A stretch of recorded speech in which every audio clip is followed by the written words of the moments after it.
workers. So that's back in the early, maybe the 1990s or early 2000s. Brendan, welcome. Okay, hi everybody. Welcome to the second session of our conversation about Arizmendi's reflections. We're still in part one, and we're looking at pages 35 to 59.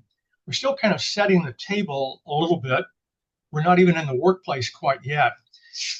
His focus, before you get to the workplace, as you will have noticed, is on the worker and on the human being. And this thing that is interesting, if you haven't heard about it before, this distinction between what you might call instruction, kind of like technical instruction, and formation. So this is partly a Catholic term. Other people use it too. Formation really means your character and the way you are led into the world by your mentors and teachers and friends and the whole thing, the whole package that makes you a human being. That's where Arizmendi said you need to start. And he had a very good reason for this. And you could say the history of Mondragon in some ways proves him to have been correct, because what he was essentially saying is if you don't have an initial period to build solidarity among the people in the workplace or on your team or whatever, then down the road, things don't go as well. You won't make it through the hard times, because what we're doing is we're saying we're going to be in solidarity with each other, and that's going to be beneficial, but it's also going to require perhaps sacrifice. And so, it is a little mind-blowing to see the way occasionally people at Mondragon have come together, they've had a meeting, and they agree to cut their wages. And for different reasons. It could be a temporary downturn in the market. One of the co-ops is struggling. Maybe they have to, in fact, close it down. That's happened at least once that I know of, maybe more than once, and reorganize a new co-op. But it's also striking that they don't believe, you could say Mondragon does not believe in unemployment. They believe in re-employment. So they went 50 years without laying anybody off.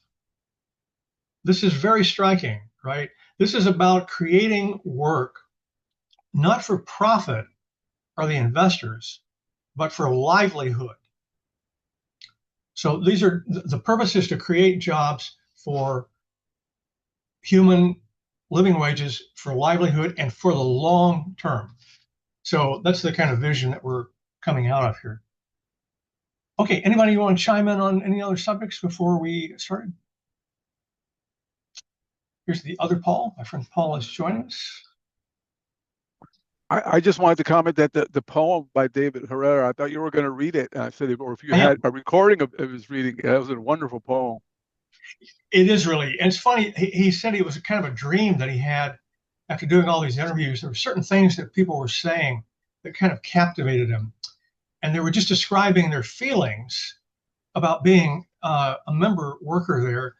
And I have to say, it's kind of weird to me that we talk very little about this.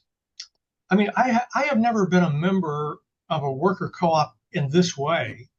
But I would say, just to make a modest comparison, a long time ago, I was part of a startup. And when I woke up in the morning, I could not wait to get to work. It was so exciting. The people were so fun. We were doing such great things, And this experience is unfortunately very rare anymore. We've made it rare. Hey, Paul. But it's the mentality of the people at Mondragon. They knew they had stumbled onto something that was kind of rare and kind of special and required a lot of focus and attention. But it was also deeply satisfying. So that's the vibe that you pick up from this poem that David Herrera created from these conversations with Mondragon workers. Let me say one other quick thing, and I wonder if maybe Steve could chime in on this too. This is kind of a weird book, this little book. Arizmendi did not pick these selections. he didn't organize the book. His biographer came along later and just sort of looked all over his notebooks and other things and just picked from here and there and so on. So that, for example, the chapter headings were not created by Arizmendi. They were just supplied as a way of organizing the book by his biographer. So we don't want to read too much necessarily into those things. It's really the more individual snippets. And you sometimes think they also feel a little bit random or maybe even repetitive. So it doesn't feel like necessarily there was some kind of strong editorial guiding hand behind putting this together. It's a kind of a hodgepodge collection, which still has many little radioactive nuggets in it, you know? Steve, would you agree with that? I would, yeah. These are all great little quotes, but they're almost by definition taken out of context. Yeah. And so if some of them don't make a lot of sense, that's the reason. It's because they're taken out of context. And so if you put them back into context, there's a much better flow. It had been my impression while we were working on this that all the quotes were taken directly from the larger book called The Cooperative Man, which I'm working on now. But as I go and try and hunt them down, I'm actually having a really hard time finding them. So I think that some of these, quite a few of these, are taken from sources that are not available to the general public at all. So yeah, I mean, that's the thing. Just as you were saying, these were taken from all kinds of different sources. So yeah, it can get a little repetitive because he was trying to reinforce these ideas in different settings. Yeah, but yeah, that's why it reads the way that it does. As you say, there's not a great flow from one to the next. Right, right. Yeah, Tino? Yeah, I do want to say that I really appreciate what you guys did at the end, and so that you have that aphoristic numbering scheme, but at the Yeah, end you do show where those came from, even though we may not have access to those at least.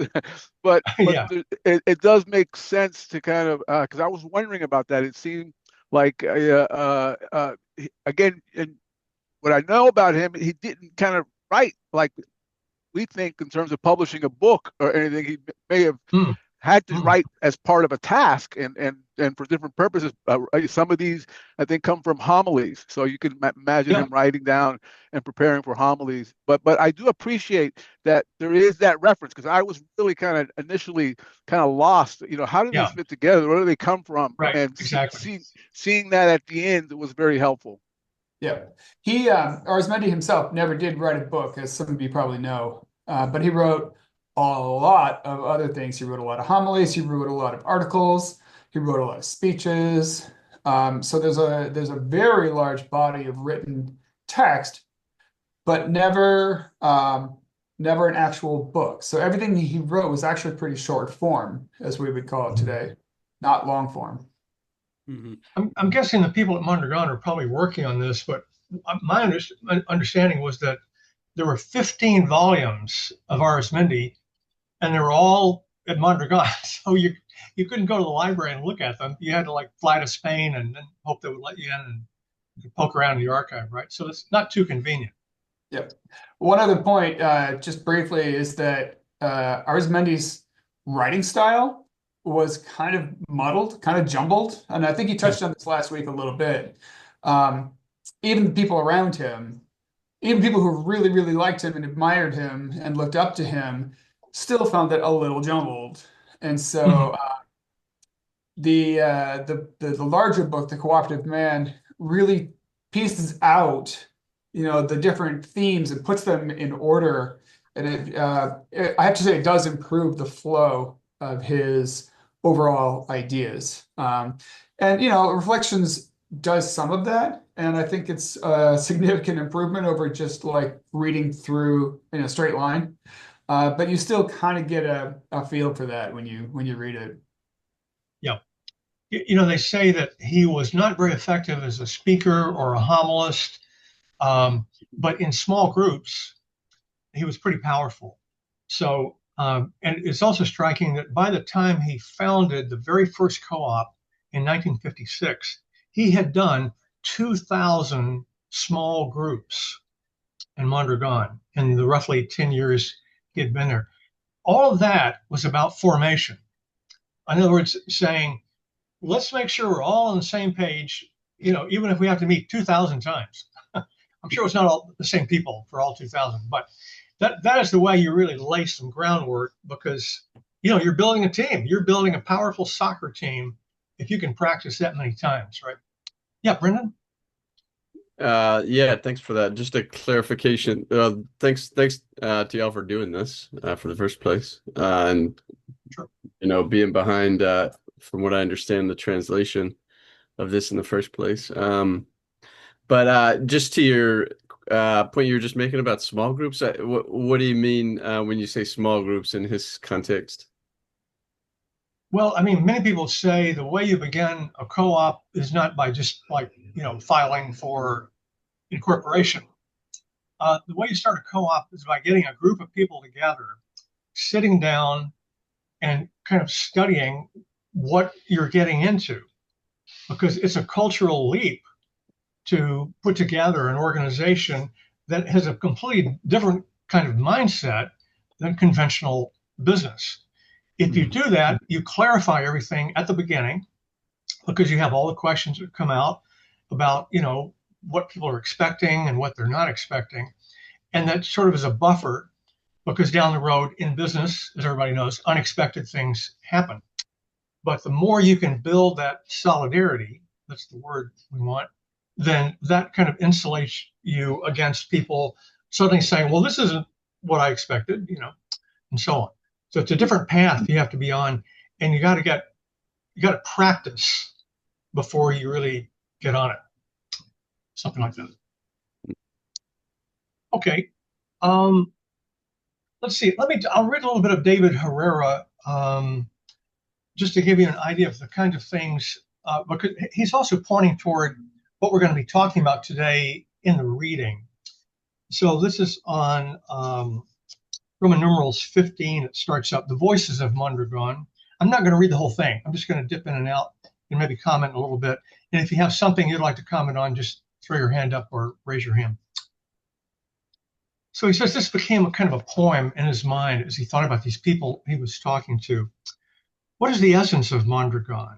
What is the Mondragon experience? What is its soul, you ask? This I'm not able to say, not at this time, but I know I can tell you what it means to me. I'll never be rich.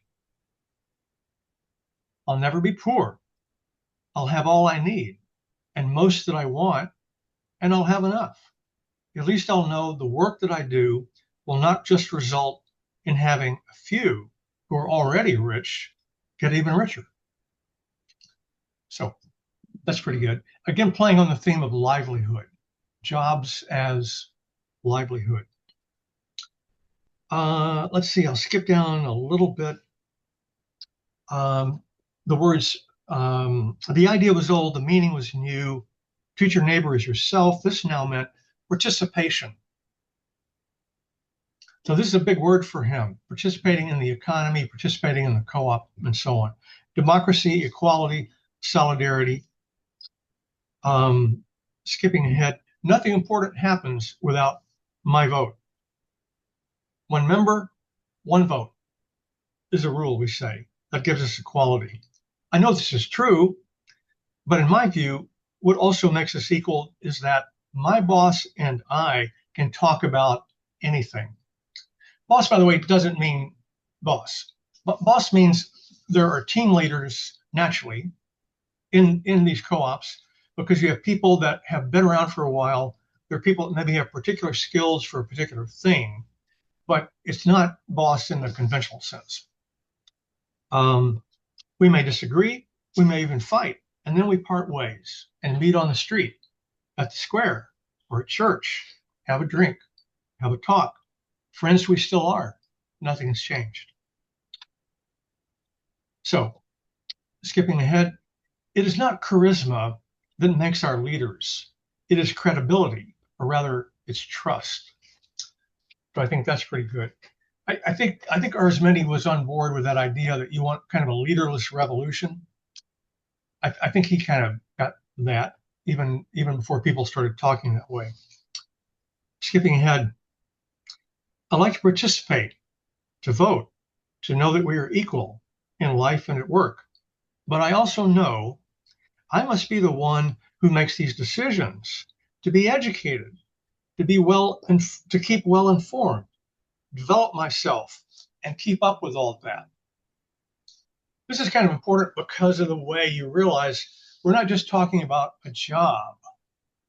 We're really talking about volunteering to re-educate yourself and unlearn certain things in order to be part of a process of co-creation.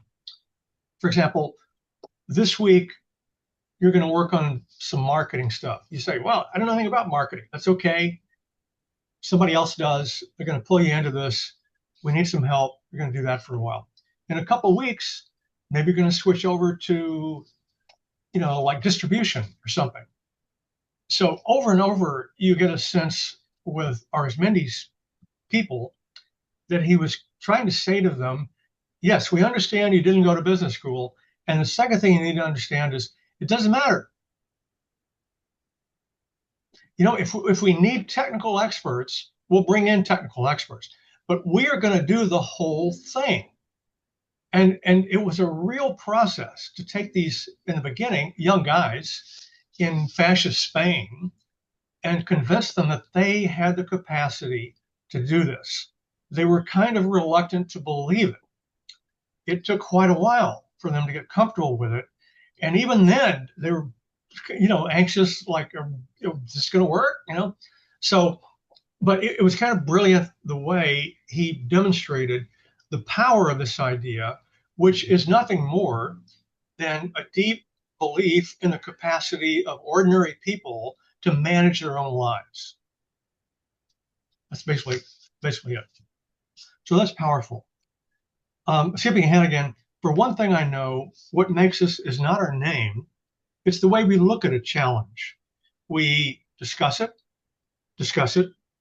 agree, disagree, discuss it, and then we decide. We change, we evolve together. This is what keeps us alive.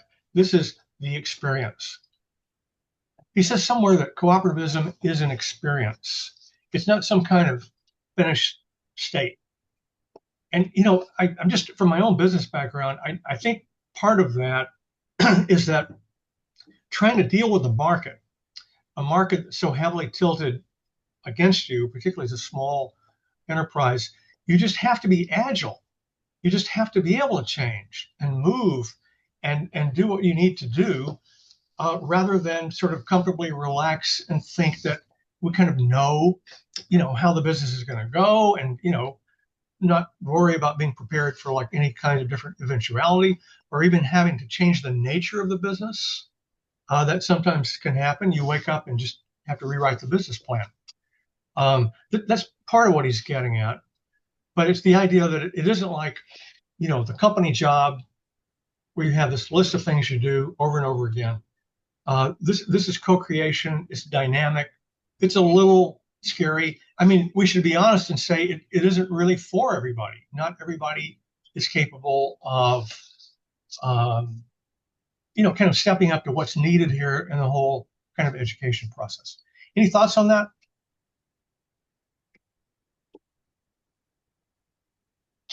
Feel free to jump in. Yeah, Paul?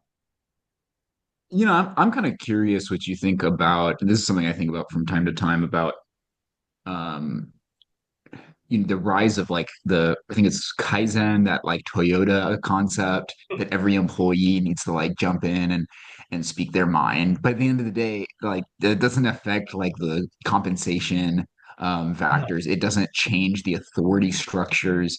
It's really like a way to try to get at some of maybe the power of cooperativism in terms of everybody Mhm. kind of has a voice and everybody can help improve the system, but it doesn't give any of the benefits. It's like all of the responsibilities and none of the benefits.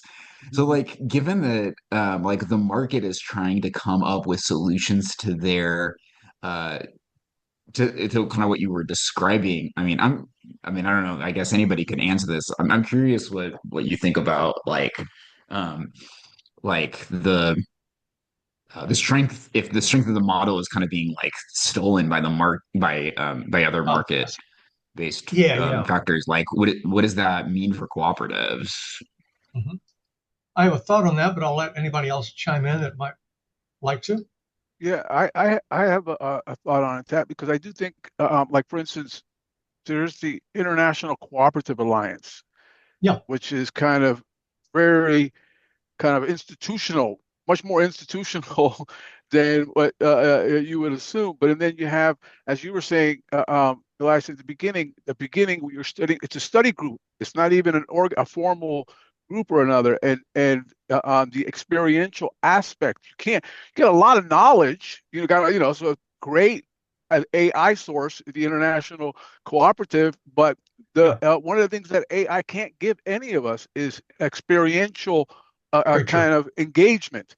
Yep. And I think that experiential engagement is so essential. And I wish people could maybe market that more because I don't know if they can, but we definitely need to be incentivized to kind of engage with each other in kind of different ways than just transactional. Yep. Absolutely.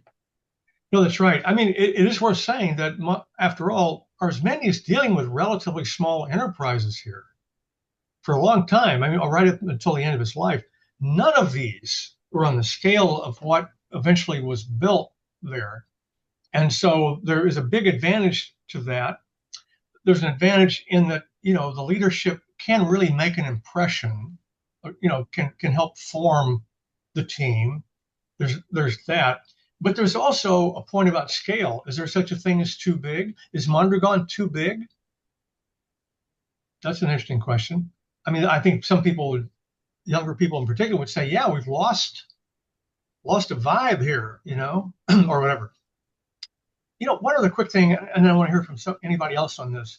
In terms of borrowing sort of the technique with Kaizen and that kind of thing, you know, uh, the other model that I think of besides Mondragon, in some ways, maybe it's a more persuasive model, is Northern Italy. Northern Italy's ecosystem of many thousands of co-ops and cooperative associations. So it isn't all one kind of impressive structure, it's a whole landscape. And one of the things about that landscape, and they're not all co-ops, but particularly around Northern Italy, the supply chains seem to work out of a more mutualistic idea, a little bit like the Japanese Kaizen model. We have a shared kind of goal here, and the goal is quality. In other words, Northern Italians said, if we're going to build cars and create leather purses and create other kinds of higher end manufactured products, they better be really good or we're not going to get anywhere, which means the supply chain is going to have to be collaborative, not competitive, right? We're going to have to look out for each other. And culturally, they got pretty good at that. And the standard of living in that part of the world is pretty high, and the levels of inequality are pretty low, as a matter of fact.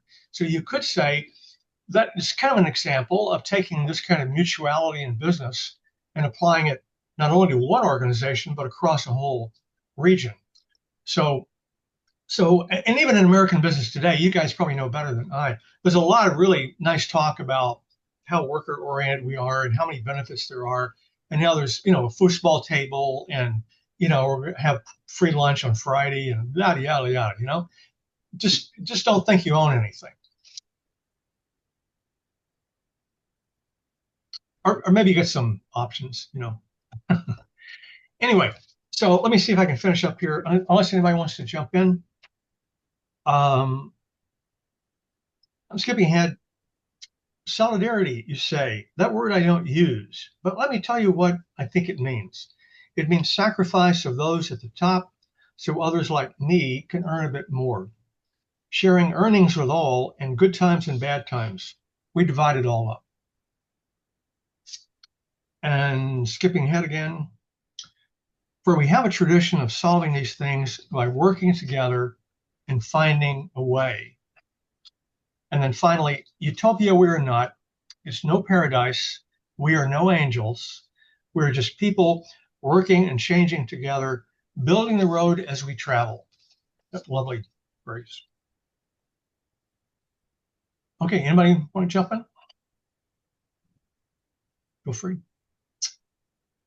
I want to mention, I don't think we mentioned it before. There is an older book called Making Mondragon, which used Arizmendi's text. It's good.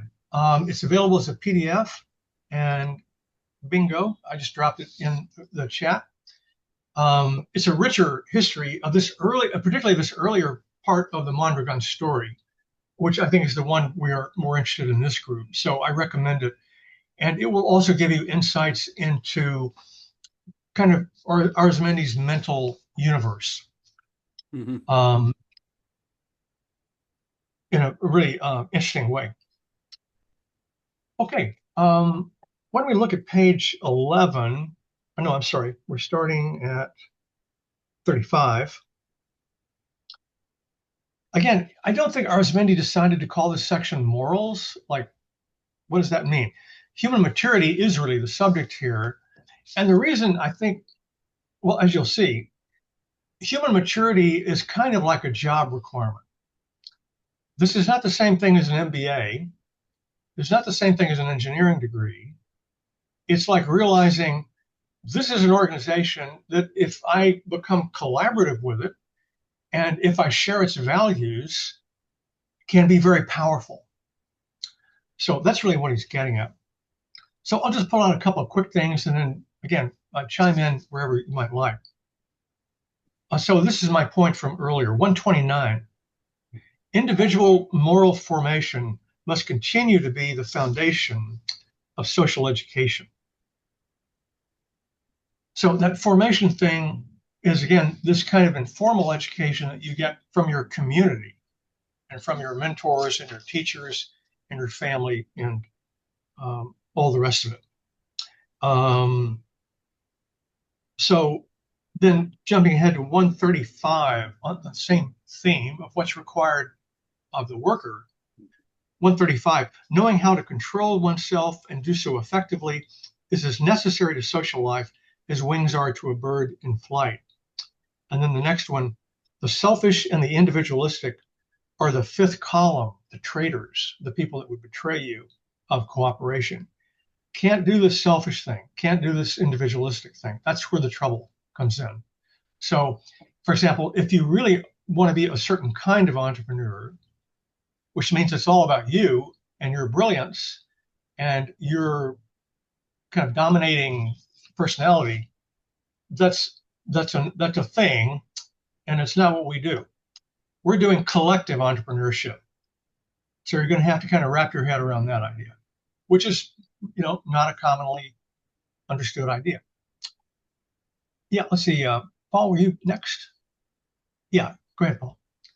Yeah, one of the things I kind of wrestle with, and I'm curious what other people think about, is a lot of this work is you're doing organizing, right? He's Yeah. talking, he starts the book talking or the quotes are organized to start with kind of the people first approach, and we already kind of talked about yeah, he had 2,000 meetings um before he ever started a cooperative. So like that's like community organizing work Oh, that yeah. require, like, one of the principles of organizing is you organize out of self-interest. And so there's like Yep. I'm kind of curious, like how do you thread the needle between like organizing off of self-interest? Like I teach about worker cooperatives in my local jail, and like part of the pitch is like, hey, you want to learn about how to start a business. And, it's a different kind of business. And I'll talk about why. But so for some of the guys, it's like pretty clear. They just want to start a business. They don't really care about how it's structured or what it is. There's other people who are like, oh, this is kind of like, I kind of had heard about this, but I didn't really realize that this is what a cooperative was, a worker cooperative. And so they're intrigued by it. And every session I found like one or two people who kind of seem to get it, Mhm. Mhm. out of a dozen. But how do you organize out of self-interest while also finding the people that are those community oriented? Yeah.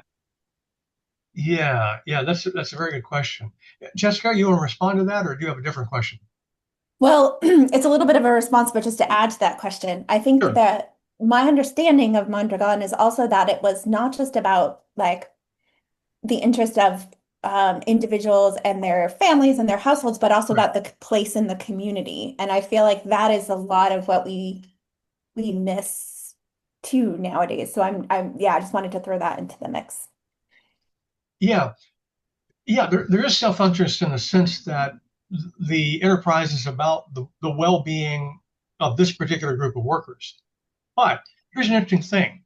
We're going to take some of our revenue and we're going to set it aside and we're going to start another co-op for a different group of people. And then get a load of this, they're going to set aside some revenue.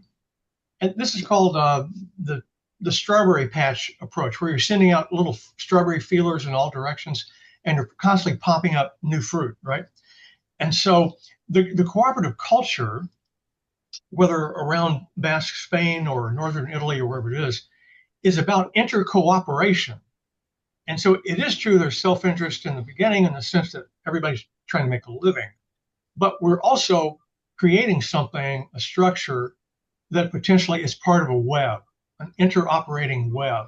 Some people would argue that the genius of Mondragon is the network. So when one part of the network goes down or has trouble, it's rescued.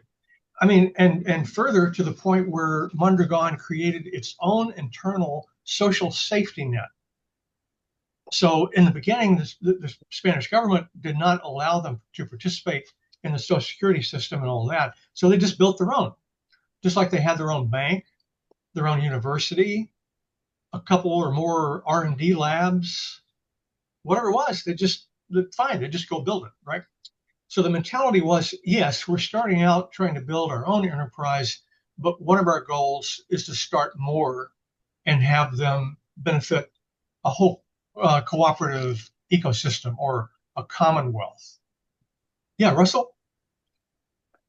Maybe one of the ways to thread the needle that Paul was referring to, and I don't think that this, I don't think, I don't think Arizmendi's reflections provide us with a method, like Right. a step by No. step way, but it's a perspective thing. When you take a look at this section talking about human maturity, he talks about individuals as artists. Yeah. You know, um, the language in 130, the most effective way to assure the common good is to pursue selfless personal perfection. Yeah. The better Yeah. the artist, the better the symphony. So I mean, you can't get away from the reality that Arizmendi, writing these reflections down in the 40s and the 50s, he's avoiding any kind of collectivist language. Okay, Yeah. he really is a personalist. Yes. In the long passage number 150, he says, I'm not denying that institutions are bad and structures need to be changed, but he really focuses on the individual. Yeah. But the thing about the individual that he's focusing on is not so much their interests as it is their expressions, their ability to become a fuller, more integrated, more artistic, Mhm. human. And again, that doesn't necessarily provide us with a method about how best to engage in collective action. But the way he's threading the needle, or at least the way he understood himself as threading the needle with, recognizing the need to build something collectively, but avoiding any kind of collective language and grounding it instead in the individual. Mhm. He's seen individuals as artists. He's seen them as expressive individuals and being Yeah. part of collective projects are maybe, the way in which these individual artists find themselves. I mean, his own example, the better the artist, the better the symphony. Well, the goal is the symphony, but you want to have these great artists, you want to have these great expressive performers, people that throw themselves into their tasks and find great fulfillment in playing their individual roles. Would you say that fulfillment is fulfilling an interest? I mean, yeah, it is, because among other things, if you're a symphony player, you get paid, and that way you can make rent and you don't starve to death. So those are important things, but he's not talking about it that way. He's talking about them like we're all potential artists. Not potential. He probably does believe that all of us are artists, and we just need to find in our quest for the common good, we become fuller individuals. I don't know. It's a nice ideal. It's language that hopefully inspires us to thread the needle, in our own ways, in our own programs. Yep. It's a powerful thing to hold on to, that artistic element. Definitely, definitely. I would say as we get further in the book, you will notice, and this is his own personal journey, he's going to use more and more language that sounds like he recognizes he is part of a larger labor struggle, a class struggle. He read a lot of Marx. He was not a Marxist, but he certainly was very aware of all this and the dynamics of it, because he was living in fascist Spain.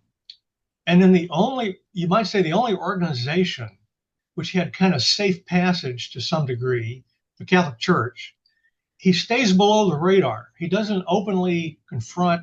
He wasn't seeking out trouble. He got himself in enough trouble as it was. He didn't need to be confrontational. But he's very aware of class issues. He eventually was reading a lot of Paulo Freire and other figures like him. So, but because this is spiritual politics, he begins with the individual and this theme of character and formation. So, I forget which order we're in here. Hey, Eric, how about you first? I think some other folks with their hands up before me. I don't know if Okay. maybe Brendan or Steve. Did you Who was that? either Was you want to jump Brendan? in? Okay, Brendan, go ahead. It's okay. You can go ahead, Eric. I can go after you. I already asked a question earlier. Thanks. Okay. I guess I just said a brief thing, which was from a little while back, but thanks for posting that link to the Making Mondragon book. I've been reading that, and I just want to mention one thing that I just found somewhat dissonant is that in that book is obviously historical, highly technical about how they created Mondragon, and what we're reading here is more spiritual reflections from Arizmendi, the founder. One thing I just wanted to throw out there and see if anybody else had thoughts on is the making of Mondragon, and I think you mentioned already, Elias, the bank was very, very central Absolutely. and plays, to be quite honest, reading it, played a very top-down role and Absolutely. high, like very top-down control over the enterprises through it also provided the financing for all these enterprises. It also got a lot of financing from the fascist Spanish government, which is kind of wild at the very beginning. So it speaks to Arizmendi threading the needle of what was possible in Yeah. 1950s and 60s Spain. Also, another detail I found hilarious is that apparently Arizmendi forged the signatures of the co-founders of the bank because they didn't I think didn't it was know gonna. that. They thought it was too Yeah. wildly Yeah, they didn't crazy want to do to it, do right? They said, this. "Oh man, So he was we don't know like, how to "All do this." right." He just Yeah. forged their signatures. So literally, the founding of Mondragon was based on a forgery at That's its origin. hilarious. I Anyway, heard the story a little bit differently, but I think it's the same story. He brought up this idea of creating their own credit union, and they're like, "What? What are you talking about? Credit union? We don't have to do a credit union." He goes off and then comes back with the paperwork. I guess he'd already signed the paperwork, and it was like a fait accompli. He said, "Here, you're now on the board of directors." I'm yeah, like, what? We didn't it all decide worked out in this. the end. It worked beautifully. And you're right. He figured out if you do not have some financial means here, if you don't have some engine of finance to keep this going, we'll never be free.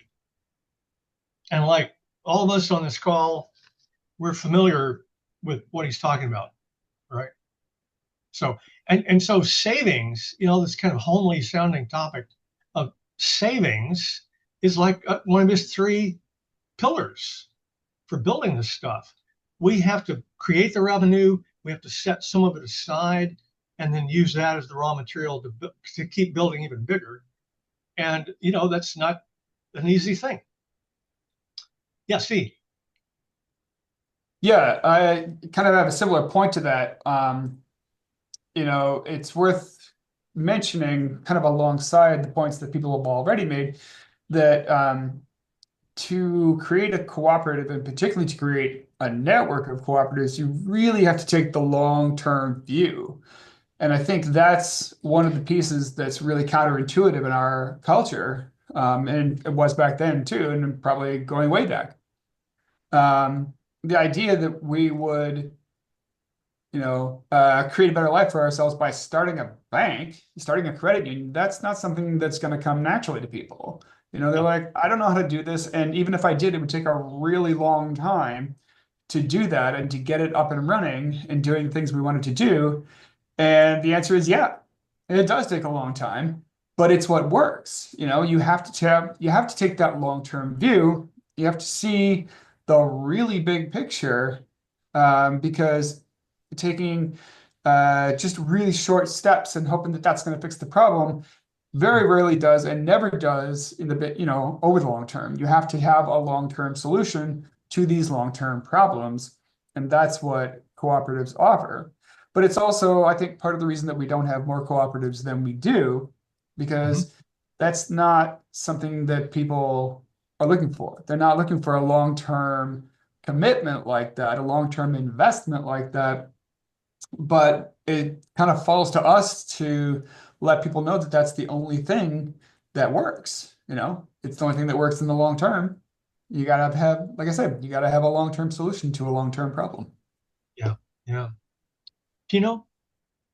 Yeah, I think that what I find very encouraging is the spirituality behind reflections. And as I'm learning more about this whole experience, that there's a strong base in the dignity of the human person. We talk Right. about the artist. There's the irreplaceability of each of us, and then the other thing is that each of us has a role in this whole idea. He's like a precursor of integral human development, from banks to janitorial services to whatever, that we all have something that we can contribute in some way or other. And I just think that trying to see how we can nurture that. I mean, I think the biggest challenge for me, I see, is that a lot of times we can get together here, but we're not together in the same place. And that someone mentioned earlier that the ability, this is all focused on, there's a priority to the locality and the actual physicality in a place, and that's where it gets really hard. And almost, I know I talked to a friend about the motor growing experiences. They probably had it easier because they didn't have all the distractions and all the that we have, and that the fragmentation that we live in, and kind of a super kind of hyper kind of a informational system. But whereas there was kind of, but again, that how do we get to that integral human development? And it's just a great model, and I'm just trying to figure out how we can build on it. Yeah. Maybe it's worth saying that it's true that, we're talking about a time in the 40s and 50s when there were many fewer distractions and all that. There's this other great undefinable thing, which is Basque identity.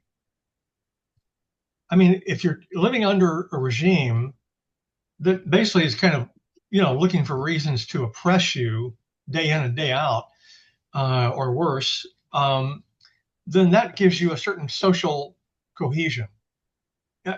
Many people observe that co-ops often come out of struggles, resistance. They're forms of economic resistance, capital R or small r,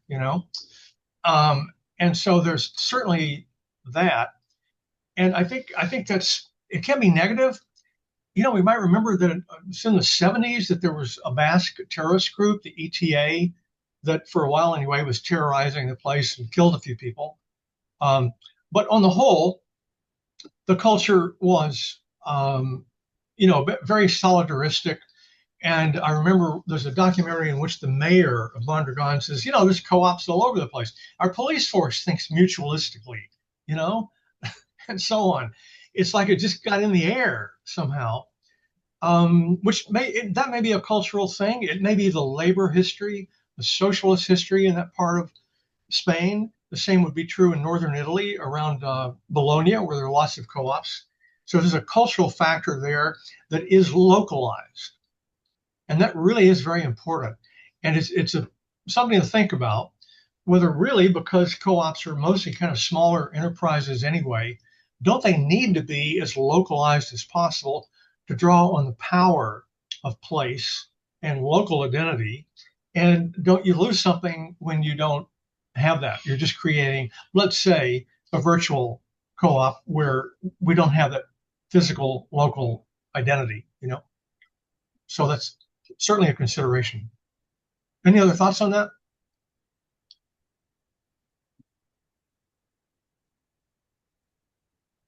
Okay.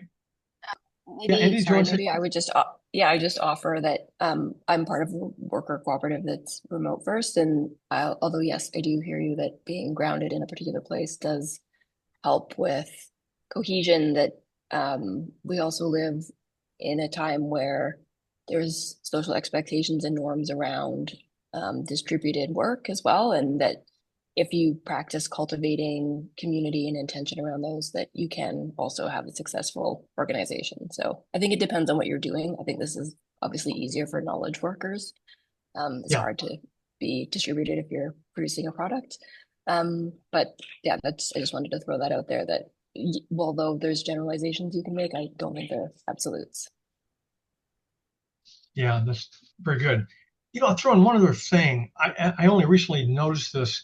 In the beginning, when they were founding Ulgor, the very first co-op in 1956, this was actually a crowdsourcing thing, meaning that one of the results of those 2,000 study groups was that Arizmendi could go around the town and say to people, how would you like to help us get this started? How would you like to donate to this thing we want to build? He was constantly asking for donations for different things, the soccer team and, housing. So he was a familiar figure for that. But I think it is true that we have kind of overlooked the idea that local money could, to a greater degree, hold up cooperatives in terms, if we had a mechanism that is for thinking of them as sort of like nonprofits and sort of like for-profits, kind of a hybrid model. But one of the things I've been trying to figure out is, could you create community investment funds? There are such things, about 100 of them. Main Street Journal is a little publication that talks about those. Michael Schumann's work on the local economy. But, they haven't gotten into every area. I don't think they know much about co-ops. They're mostly about saving in the local bakery and the dry cleaners and other organizations in town, retailers, usually, not always, as opposed to the big chains. But, they don't know much about the solidarity economy necessarily. But this is what Arizmendi realized, that, your support is going to have to also be financial in terms of your circle in the community. And to do that, the more localized you are, probably the stronger your connections are. So I think that's this consideration, particularly if we're talking about enterprises of 50 or 100 people, not 10,000 people or whatever. Any other thoughts on that? Yeah, Jessica. Yeah, I would just say I think that's changing. I started a co community investment cooperative in Rhode Island and Oh, wow, using the cool. cooperative model, so it's a shared ownership model. Wow. And it's really Okay. hard to do. It's actually you have to basically work around securities law. So Ah, but I do think uh-huh. there's a lot of small grassroots efforts, not a lot, but there are a number. So just to Yes, say that I do exactly. think that's changing in some places, but it's not easy. And for many of us, like in my place, we don't have a strong cooperative movement. And then so aligning the, and the funding and like it's a chicken and egg, but just kind of building both at the same time. Yeah. Yeah, Jessica, can you drop a link to your organization in the chat? I'd love to take a look at it. Cool. That's great to know. Let me mention one other thing kind of in the background here about, formation and all of that. Um, yeah, I love this one at 140. This is not what you hear in business school, let's say. Before we dream of making leaders, we have to think about making people. Before teaching them public relations and manners, we have to get them used to forgetting about themselves. Wow. One thing about that, one thing that's going on in the background, in terms of sort of a method, um, he's talking about character and formation. This is it's associated with a Catholic kind of anthropology, but it's other places too. And it's the idea that our focus in terms of understanding individuals is not so much about psychology, which is the first thing we instinctively reach for. The older way of understanding human beings had to do with their character, the collection of habits they had, their sort of virtues and vices, the way that they acted in the world publicly. And so, the philosopher Alistair MacIntyre just passed away, and he's sort of famous for being the guy in the world of philosophy who brought this kind of idea back into the discourse that, for example, in a cooperative, you want a group of people who share practices. They have habits and they have ways of doing things that they share, and that strengthens them in a certain way to do these certain things, just as if there were a tennis club or a chess team or anything else you might think of. And that there is a kind of a moral system in a way at work there, which leads people to become good in a certain way and not to behave in certain other ways because they want to be part of this collective thing. So it's a character-based approach, and it is a way of understanding um, ethical, action. And it's one that has kind of dropped out of the discourse for the most part, kind of in the modern period. But this guy, Alistair MacIntyre, who wrote kind of an amazing book called After Virtue, was trying to remind everybody, he coming out of both a Marxist and a Catholic background, was saying there's something that makes communities successful, and that is their communities of practice, and they know how to do things together, and they agree on how to do them, and they support each other in that way. And that's very resonant, I think, with Arizmendi's mentality on what makes co-ops fly. Yeah, Brendan? Yeah, just had a question that had stuck out to me reading through some of these parts around his meaning of the word culture. Mhm. There were like a couple thanks for sending the PDF. I just had the physical copy, so I just copied these out of there. I'll just put them in the chat. Yeah. And I can read them out loud too. I'd be curious, folks' thoughts on what he means by culture. So this first one, the socialization of culture is inevitably followed by the socialization of wealth and even of power. We could even say that this is the indispensable condition for democratization and the socioeconomic progress of a people. And then a little later, the same section though, he says, let us combine work and culture and let us keep them linked together in the service of a progressive community for the good of humanity. So it's a little confusing to me seeing at points where the word culture is used and where education used. Sometimes it seems to be a little bit at least linked, if not, close to synonymous. Because Yeah. he also seems to have some maybe negative thoughts about how culture can show up. So yeah, curious. It's a pretty powerful framing of culture, and I love the approach to cultural organizing and the way it links with political and economic democracy and things Mhm. like that. So I'm just curious how people interpret his use of the word culture there. Steve, what would your thoughts be on that? So as we were translating, uh, I had similar questions going through my mind. What exactly does he mean by culture? And I kind of reached a similar conclusion to what you did, which is that there's a lot of overlap between the concept of culture and the concept of education.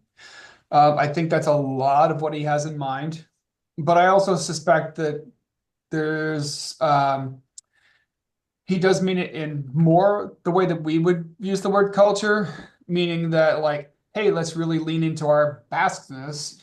Um, and Yeah. Yeah. as Elias was getting at, the Basques have a very long tradition of a really strong community spirit.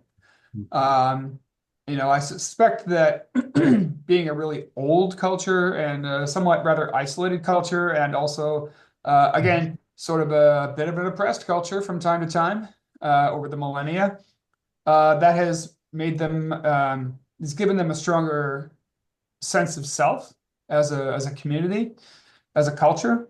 And so I do think I think there's some of both going on there. Um, and frankly, it's almost up to the reader exactly how you would like to interpret that. Any other thoughts on that? I appreciate hearing from one of the translators. That's useful context. Yeah, I have something. sure. I mean, I'm seeing here that they have a Basque folk dance in Jericho Plaza, this picture. And then they have that ceremony of blessing for banners. Hmm. So I feel like culture, like in my area, there's big softball culture. I wish there would be, you know, a, I'm not really into softball, so it kind of excludes me. But I think it's really just like people getting together and sharing their interests very effectively in dance or music styles and food and like how you relate to your Yes. families and just like or language or education. So I think it's just sort of like the whole um enchilada. Hmm. Um, so that's what I think about that. For me, the kind of another unique aspect of the culture is as the associational aspect, as kind of Star was saying, you got a association of baseball or so whatever. You have a sport. You could have a nationality. It could be, kind of religious. And so, culture, I think, but the component with cultures is that it's part of the associational life of people. Yes. How we get together basically outside of work, although I think he was saying that there's some culture in work too, as well, in terms of how we relate to each other. So that's what I get, just for whatever it's worth. I think he thought this was all the same subject, you know, as far as I can tell. I think the first thing he did was organize, if I remember correctly, Steve, correct me if I'm wrong. I think he started out with a soccer team and affordable housing.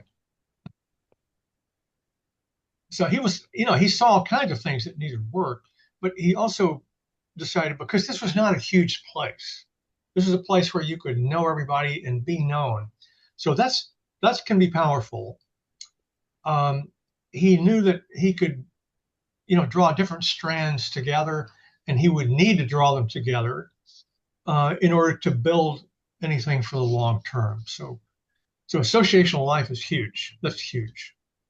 Just a quick tag on there. I love that connection to associational life because it, on a basic level, there's some like face validity to the idea of if we can do something fun, cultural together, like music, dance, etc. Maybe we can build an economy together. Maybe we can build a business together. Uh, I could see some pretty neat connections like that. And both take creativity and yeah. Yep, I absolutely. actually, I just one last thing. I'll point out a kind of a cultural phenomenon of our own. I just came across a uh, course offered by the Archdiocese of San Francisco called "A Patron Saint of Entrepreneurs and Co-ops." And, and it's about Arizmendi. Actually, it had. Let me put the link here. There's a lot of good resources associated with that. But that to me is kind of a cultural kind of incorporation of ours, because we have to kind of link them up to entrepreneurship to get people's attention. Because our attention economy, if it doesn't have that entrepreneurial aspect, I think we'll have a hard time getting people. Right. Yeah. Yeah. I know we got to go. I'm just going to editorialize here just a little bit on that last point. As I got to know this guy, reading more and more of the stuff and digging through books like Making Mondragon, he was on a certain journey. And the short way to say it, I think, and I think this is approximately correct, he started out thinking this was about being a priest whose focus was the family and doctrine and a certain amount of conventional priestliness. Over time, and certainly by the time he got to organizing the first co-op, he had greatly expanded his horizons, and he had come around to deciding it was not so much about the family as it was about the workplace, because he could see that as a lever of power to really change the community. So there's a little joke about a woman coming to confession with Arizmendi. I love this story, and she's working. She's a worker, in one of the co-ops, and she mentions something about the workplace, and they get into this little side conversation about the workplace, and he kind of goes on and on. And finally, she has to stop him and say, "Father, I'm here to confess," because he was going to turn it into, this completely different exploration of some problem. Anyway, so actually, in some ways, I have to say he reminds me of Dorothy Day. I don't know that he would have wanted to be a saint. I don't know that he's a great candidate for what the church thinks saints are or were. And there's a little bit of a split in the Mondragon community between the people that are all about his sainthood and the other people that say, well, that's fine, but that's really not what we're doing. So anyway, you can make up your own mind about where he came out on that. Okay, thank you all for a great conversation. We didn't get quite as far into the reading as we wanted to. Now we're going to go to the workplace next week, so that will be fun. But thank you all for showing up, and look forward to seeing you next time. Thank you. Thank you, Elias. Thanks. Thank you. Bye-bye. Ciao, everybody. Bye.